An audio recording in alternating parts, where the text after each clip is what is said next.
On a recent late summer weekend trip to the Outer Banks of North Carolina, we spent our first day on the island of Manteo. One thing we were excited to do was go check out Roanoke Island Festival Park again. We visited here in the summer of 2020 on our first trip out of town after being locked in the house for 3 months.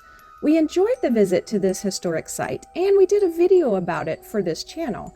However, because of the pandemic, the museum was closed, the interactive exhibits were closed, the movie that airs in their theater was closed, and there were no historical interpreters on site to explain what was being depicted like they usually have, even though there was plenty of signage, so we understood much of the history by reading about it as we traveled through the park.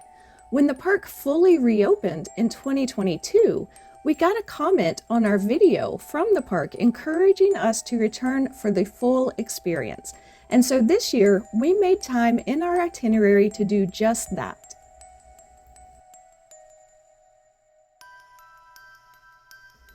This is the lobby where you buy tickets. The gift shop was at the entrance to this park, which felt, but it was fine. They had a lot of cool souvenirs to buy about the history we would see lived out in front of us on our tour, including this book about the lost colony, which was what this park commemorates, the first English colony in what is now the United States. But it wouldn't last long. More about the lost colony as we go along. As we head out of the lobby and into the outdoor exhibits, we start with the American Indian town, a depiction of the Native Americans who called this land home before the colonists arrived. Numerous aspects of their life in the late 16th century were shown, including information about their agricultural practices, as well as their hunting and fishing and cooking practices.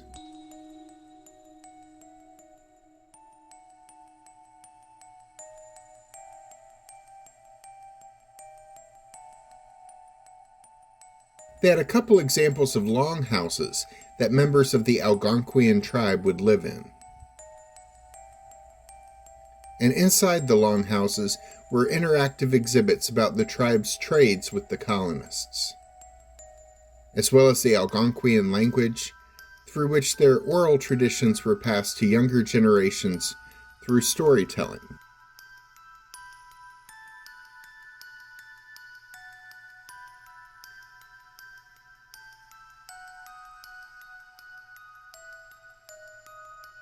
As well as native craftsmanship, including topics such as pottery, basket weaving, canoe building, and more. There was a ceremonial dance circle featuring carved posts, similar to what would have been used in the tribe's celebrations of the time. The town's layout is based on a colonial explorer's rendering of what the tribe's town looked like. Next, we left dry land to board a ship named the Elizabeth II. This ship is a representational recreation of one of the merchant ships that would have carried about 50 people crowded into each ship across the ocean in 1585.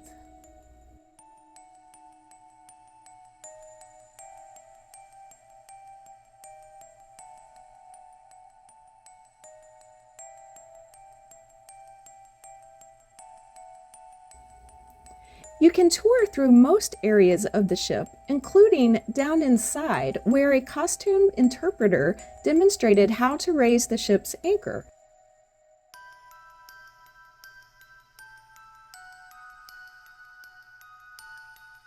And discussed how food was prepared on the ship.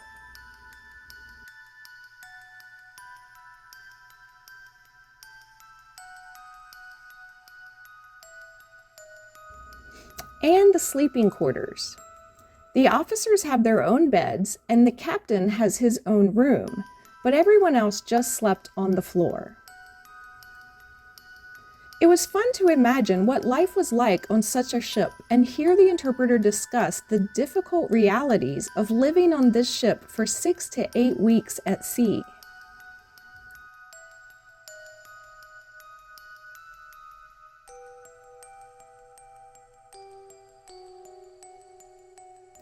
Next, we visited the early colonial settlement. We saw an example of a military tent that would have served as temporary shelter while they worked on building long-term housing. All the supplies they had to start a new life would have been made up of what could be carried across the sea on their ships.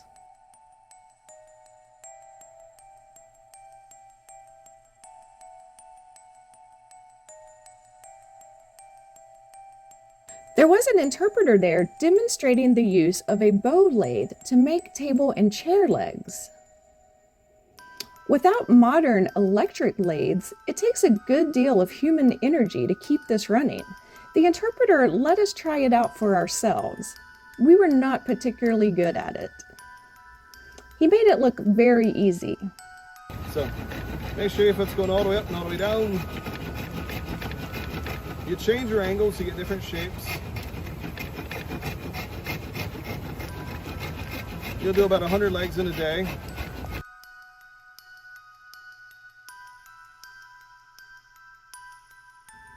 There was also a blacksmith shop with an interpreter portraying a colonial blacksmith who would make hinges, hooks, and nails. He was showing us how nails were made during our visit.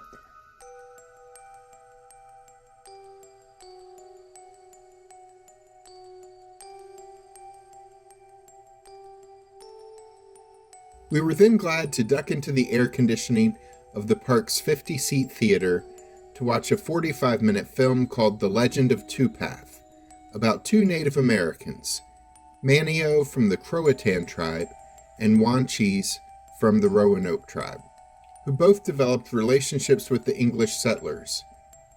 So much so that these two Native Americans boarded the English ships to go back to England.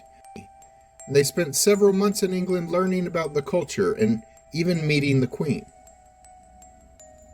Upon returning to America, Manteo led his tribe to become close allies of the English. And Wanchese, who had come to see the English as a threat, led his tribe to reject and avoid, and sometimes possibly fight, the colonists. Today, this story looms large on Roanoke Island, as there are only two towns on the island. One is named Manteo, and the other is named Wanchese. We enjoyed this film. It's well done and shown several times a day. Those in your party with short attention spans may not wish to sit through the 45-minute film, though. And we were very excited to also get to see the Adventure Museum on this visit. The exhibits start with a history of the Native Americans who lived on the land and then tells the story of the colonists who arrived in 1585.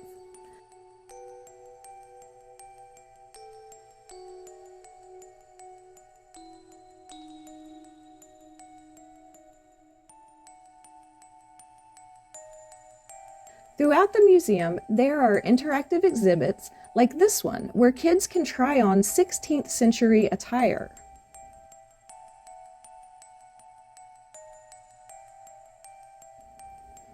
All of this leads to a video presentation about the lost colony of Roanoke. A few years after colonists arrived, ships returned to replenish supplies, and the colony had disappeared. The people, the buildings, everything. In truth, many historians believe that we know exactly what happened to them. It is believed they packed up and went to live with Manteo's Croatan tribe, which was known to be their plan in case of emergency. For various reasons, the ships returning to replenish the colony never actually bothered to look for them. It is referred to as the Lost Colony because those particular colonists were never seen again, so no one was able to ask them what had happened to them. But there is evidence that they moved and merged their colony with the Croatan tribe.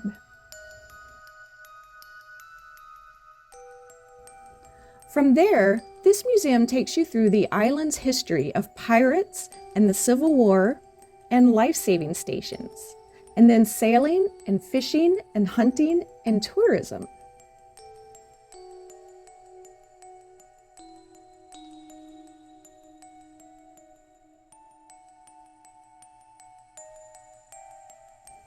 There are lots of informative exhibits that provides a great look at the history of Roanoke Island. We really enjoyed getting the full experience of Roanoke Island Festival Park on this visit. We love living museums like this that really tell the story of the past with exhibits, experiences, and interpreters all filling in the details of what life used to be like. This would be a great place for you and your family to visit on a trip to the Outer Banks. It is open mid-March through the end of December. Tickets include admission to everything we've shown you today, and they're a great deal at just $11 for adults and $8 for kids. Click the links at the end of this video to see our episode about Fort Raleigh National Historic Site. This is the land where the Roanoke colonists actually landed. You can get more details of this history there, or click here to see our top 10 things to do in the Outer Banks to see where these historic sites land among our favorite Outer Banks area attractions. I'm Alice. And I'm Jack. Be sure to click the subscribe button and the notification bell so we can see you the next time we're traveling through.